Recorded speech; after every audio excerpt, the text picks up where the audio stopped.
توبہ کے لیے ایک وقت متعین ہے، اس کے پہلے اگر انسان توبہ کر لے تب تو اس کی توبہ قبول کی جائے گی، لیکن وہ وقت آ گیا تو توبہ قبول نہیں کی جائے گی۔ وہ وقت دو قسم کا ہے، ایک تو عام لوگوں کے لیے ہے اور ایک ہر انسان کے ساتھ خاص ہے۔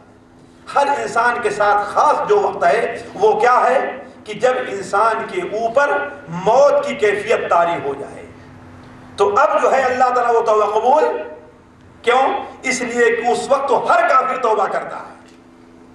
توبہ اس وقت کرے انسان کہ جب اس کے اندر برائی کرنے کی طاقت ہو، ہے کہ نہیں؟ اسی لیے جوانی کے اندر توبہ کیا ہے؟ یہ انبیاء کا شیوا ہے۔ در جوانی توبہ کردن شیوے پیغمبریز، جوانی میں توبہ کرنا یہ پیغمبروں کا شیوا ہے۔ کیوں؟ اس لیے کہ بوڑھا ہو جانے کے بعد تو بھیڑیا بھی بکری کے قتل سے توبہ کر لیتا ہے، اس لیے کہ اس کے بعد بکری قتل کرنے کی طاقت ہی نہیں۔ تو کوئی آدمی زنا سے توبہ کرے، فلمیں دیکھنے سے توبہ کرے، جبکہ جوانی کی حالت میں شہوت اس کے اوپر زور پر ہے، یہ نہیں کہ جب بوڑھا ہو گیا اور نابینا ہو گیا تب فلمیں دیکھنے سے توبہ کر رہا۔ اب کیا فائدہ توبہ کرنے سے؟ تو توبہ ایسے وقت میں کرے کہ انسان کے اندر گناہ کرنے کی سکت اور نیک عمل کرنے کی سکت موجود ہو۔ جب تو گناہ کرنے کی سکت موجود نہیں، نیک کرنے کی سکت موجود نہیں تو اللہ وہ توبہ قبول نہیں کرتا۔ لیکن اللہ کی پھر بھی مہربانی ہے کہ جب تک انسان کی روح گلے تک نہ پہنچ جائے، اگر انسان صدق دل سے توبہ کرتا ہے تو اللہ تعالیٰ اس کی توبہ کو قبول کرتا ہے۔ یہ مہربانی ہے، چاہے بوڑھا ہے چاہے جوان ہے۔ اور عام لوگوں کے ساتھ یہ ہے کہ جب سورج مشرق کے بجائے کہاں سے طلوع ہو جائے؟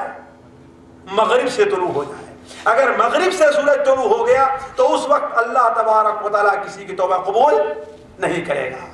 اور توبہ کے لیے ساتھیوں پانچویں شرط ہے جو بڑی اہم ہے، بڑی اہم ہے۔ اگر کسی کا حق لیا ہے، کسی کے اوپر ظلم کیا ہے تو وہ حق واپس کرے، اس کے بعد توبہ کرے۔ مثال کے طور پر ایک شخص ہے دکان پہ کام کرتا ہے، اسے احساس ہوا کہ ہم چوری کرتے تھے، ہم چوری کرتے تھے، اب چوری سے توبہ کرنا چاہتا ہے تو کیا ہے کہ چوری کا مال وہ واپس کرے۔ ہم سے کئی بار کئی لوگوں نے سوال کیا کہ ہم سے یہ غلطی ہوا کرتی تھی کہ دکان پہ رہتا تھا، اب اگر کفیل کو بتاتے ہیں تو کفیل ناراض ہو جائے گا، اور صحیح بات ہے، ناراض ہوگا۔ اگر وہ اللہ کا نیک بندہ نہیں ہے، احساس سے نہیں ہے تو وہ ضرور ناراض ہوگا۔ تو کیا ہماری یہ گناہ اللہ تعالیٰ معاف کرے گا؟ وہ مال اسے واپس کرنا ہے یا اس سے معافی مانگنی ہے کہ ہاں بھائی ہم نے تمہاری اتنی چوری کی ہے دکان سے یا فلاں جگہ سے، اگر آپ معاف کر دیں تو بڑی مہربانی، ورنہ کتنا بنتا ہے آپ اتنا ہم سے لے لیں۔ ضروری ہے کہ اگر لوگوں کا حق ہے تو ان کا حق واپس کیا جائے۔ کیوں؟ اس لیے کہ اگر یہ حق واپس نہیں کیا گیا تو اللہ تبارک و تعالیٰ قیامت کے دن یہ حق دلوائے گا۔ اسی لیے اللہ کا رسول فرمان ہے کہ گناہ تین قسم کے ہیں، گناہ تین قسم کے ہیں۔ ایک گناہ وہ ہے جو بندے کے اور اللہ کے بیچ میں ہے، بندے کے اور اللہ کے بیچ میں ہے۔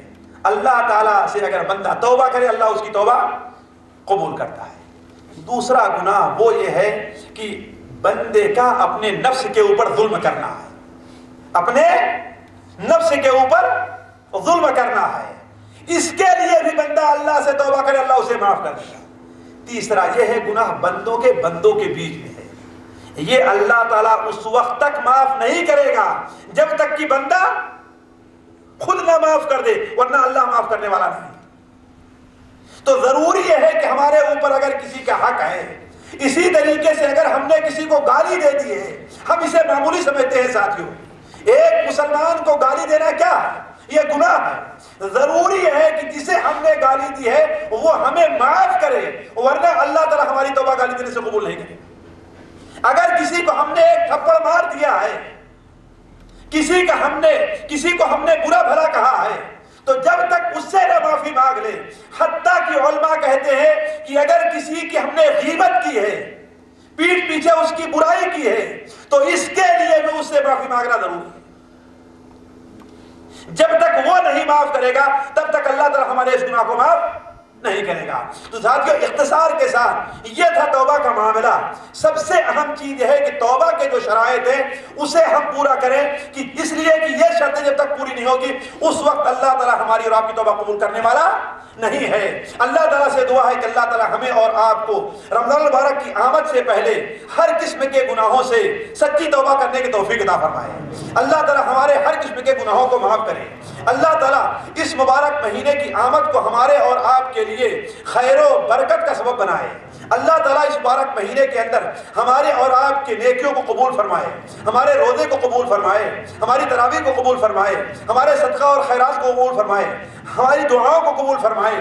ہم میں سے جو لوگ محتاج ہو اللہ تعالیٰ ان کی محتاجی کو دور کرے۔ اللہ تعالیٰ ہمارے سے جو ضرورت مند ہیں اللہ تعالیٰ ان کی ضرورت کو پوری کرے۔ اس مبارک مہینے کی ختم ہونے سے پہلے اللہ تعالیٰ ہم میں سے ہر شخص کو اسی طریقے سے بنا دے جس طریقے سے گویا اس کی ماں نے اسے بھی گناہوں سے جنا ہے۔ اللہ تعالیٰ سے دعا ہے کہ اللہ تعالیٰ ہمارا اور آپ کا یہاں پر اکٹھا ہونا قبول کرے۔ یہاں جمع ہونے کی برکت سے اللہ تبارک و تعالیٰ ہماری اور آپ کی تمام جائز ضروریات کو پوری فرمائے۔ سبحانک اللہم و بحمدک، اشہد ان لا الہ الا انت، استغفرک و اتوب الیک۔